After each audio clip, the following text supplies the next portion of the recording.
In South Africa's constantly shifting political landscape, controversies often emerge suddenly and spark fierce debate about accountability, leadership, and the values that guide our democracy. The latest figure at the center of such a storm is Gayton McKenzie, the Minister of Sports, Arts and Culture, who now finds himself facing mounting calls for his resignation over old social media posts that have resurfaced.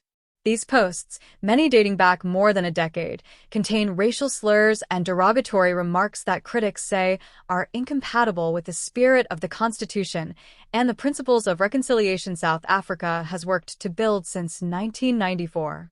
McKenzie has responded by saying he will fully respect whatever decision President Cyril Ramaphosa makes regarding his future in government, but this has not ended the national conversation. To understand why this has become such a flashpoint, it's important to place it in historical context. South Africa's democratic transition in 1994 was not just about political freedom. It was about healing a nation fractured by apartheid, a system that left deep scars across communities.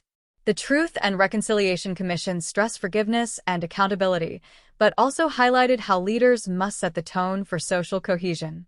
Words spoken by those in positions of power carry weight because they can either reinforce division or help bridge divides.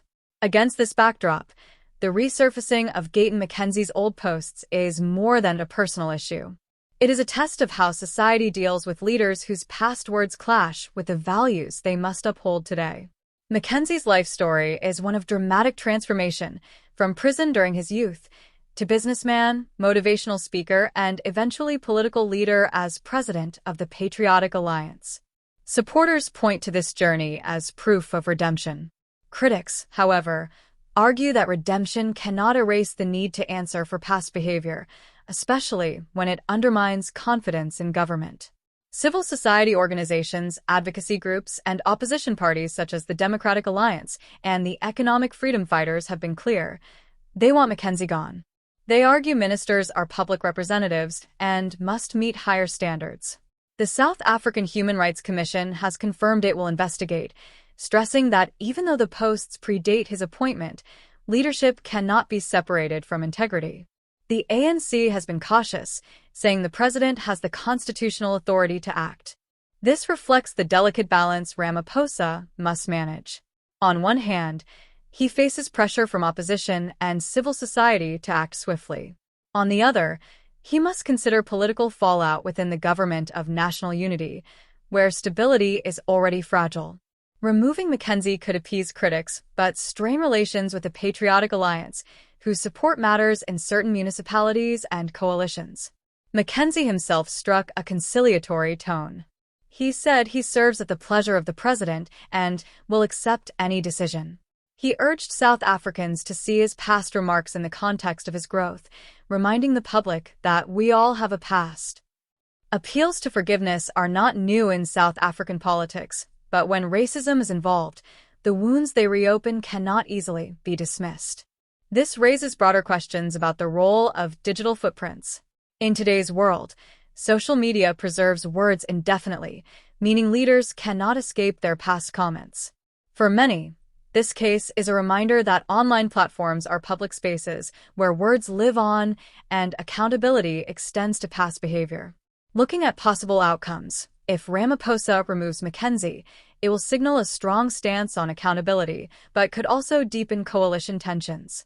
If he retains him, perhaps with a stern warning, he risks being accused of prioritizing political convenience over principle. Either choice carries consequences not just for McKenzie, but for Ramaphosa's own credibility. There is also the human dimension. Many of McKenzie's supporters argue South Africa should not deny him the second chance his own life embodies. At the same time, victims of racism may find it painful to see someone with such a history of derogatory language in cabinet. This tension between forgiveness and accountability lies at the heart of the debate. As the Human Rights Commission proceeds with its investigation, and as the president weighs his options, South Africans are left to reflect on what kind of leadership they expect. This controversy is not just about Gayton McKenzie.